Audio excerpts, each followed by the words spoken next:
Reactive metals Cu, copper, Ag, silver और यहाँ पे गोल्ड और प्लैटिनम। तो ये जो है आपका MCQ आ सकता है, ये लीस्ट रिएक्टिव है। अस्सलाम वालेकुम बच्चों, क्या हाल चाल? जितने ठीक होगा। आज हम स्टार्ट करेंगे properties of acids and bases. Start करने से पहले मेरे चैनल को सब्सक्राइब कर दें, वीडियो अच्छी लगे तो लाइक कमेंट शेयर ज़रूर कर दें और एंड पे हम नोट्स भी शेयर करेंगे।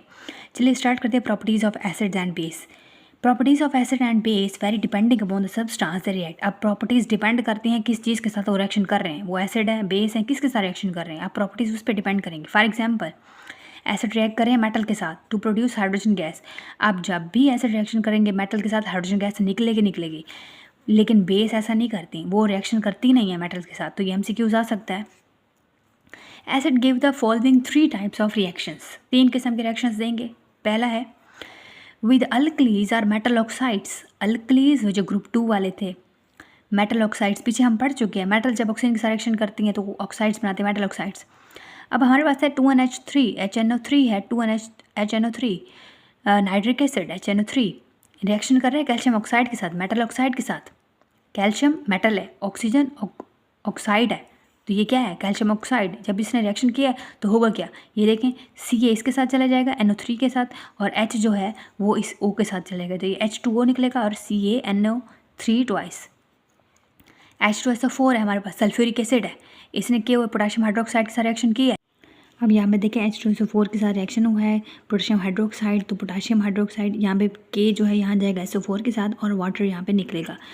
यहाँ पे विद रिएक्टिव मेटल्स, दूसरा इसका रिएक्शन है जब ये रिएक्टिव मेटल के साथ करेगा। रिएक्टिव मेटल्स कौन सी होती हैं? Magnesium, zinc. रिएक्टिव मेटल्स का मतलब ये होता है जो कि जल्दी से रिएक्शन कर जाती हैं। फॉर एग्जांपल ग्रुप 2 वाली, they form salts and evolve hydrogen gas. अब रिएक्टिव मेटल्स कौन सी होती हैं? मैग्नीशियम और जिंक। ये MCQ आ सकता है। मैग्नीशियम जब HCl के साथ रिएक्शन करेगी तो MgCl, ये देखिए मैग्नीशियम Cl के साथ अटैच हो गई है और H2 बाहर। जिंक जो है, zinc metal, reactive metal SO4 के साथ अटैच हो गई है और H2 बाहर। The less reactive metals Cu, copper, Ag, silver और यहाँ पे गोल्ड और प्लैटिनम। तो ये जो है आपका MCQ आ सकता है, ये लीस्ट रिएक्टिव है। रिएक्टिव कौन है? Magnesium, zinc. और लीस्ट रिएक्टिव कौन है? ये शॉर्ट क्वेश्चन MCQ आ सकता है। Platinum don't evolve hydrogen gas with acids. ये तो रिएक्शन करती नहीं है, ना ही इनकी हाइड्रोजन गैस पे निकलती है रिएक्शन में।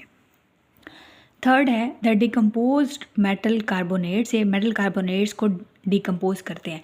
मेटल कार्बोनेट कौन सी होती है? फॉर एग्जांपल कार्बोनेट क्या है? CO3 कार्बोनेट्स हैं। मेटल Ca, तो कोई भी मेटल यहाँ पे लगी हो सकती है, कोई भी, मैग्नीशियम भी लगी हो सकती है, कॉपर भी लगी हो सकती है।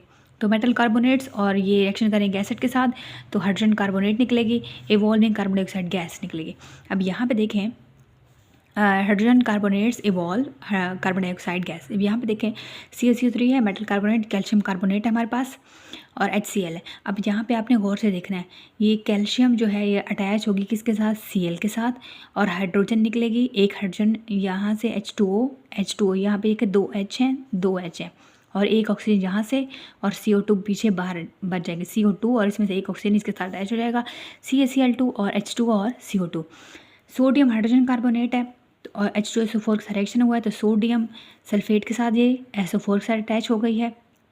अब ये H2 यहाँ से कार्बन और ऑक्सीजन से एक और ऑक्सीजन निकलेगा और H2O अलग, और यहाँ पे पीछे कार्बन डाइऑक्साइड गैस बच जाएगी। तो ये अच्छा, यहाँ पे देखें प्रॉपर्टीज़ ऑफ बेस।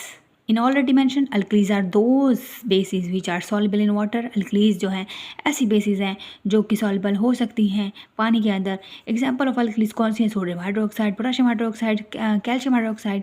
स्प्रेंगली हल्के से थोड़े से सॉल्युबल हैं पानी के अंदर, जबकि Cu, copper, OH2 insoluble. MCQ आ सकता है, शॉर्ट क्वेश्चन आ सकता है। Apart from reacting with acids in, जब भी मेटल रिएक्ट करती हैं एसिड के साथ, या जब भी एसिड बेस आपस में रिएक्शन करते हैं तो सॉल्ट और वाटर निकलते हैं। ऐसे प्रोसेस को न्यूट्रलाइजेशन कहते हैं, जो कि आप 8th क्लास में पढ़ चुके हो। Alkalis also react with ammonium salts के साथ और लिबरेट करती है ammonium gas.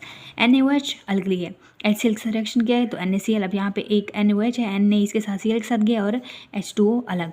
COH2 H2SO4 Ca जो है SO4 के साथ आया, H2O बाहर।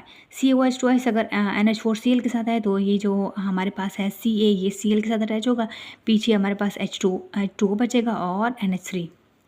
NaOH जब इसके साथ रिएक्शन करेगा तो NaNO3, ये देखें Na इस NO3 के साथ और पीछे फिर NH3 और H2O हमारे पास बच जाएगा। ये बहुत आसान है, इसको एक बार पढ़ लीजिएगा। कोई बात समझ रहा है पूछ सकते हैं कमेंट में। अपना बहुत सारा ख्याल रखिएगा। मिलते हैं नेक्स्ट लेक्चर में। Thank you so much. अल्लाह हाफिज़।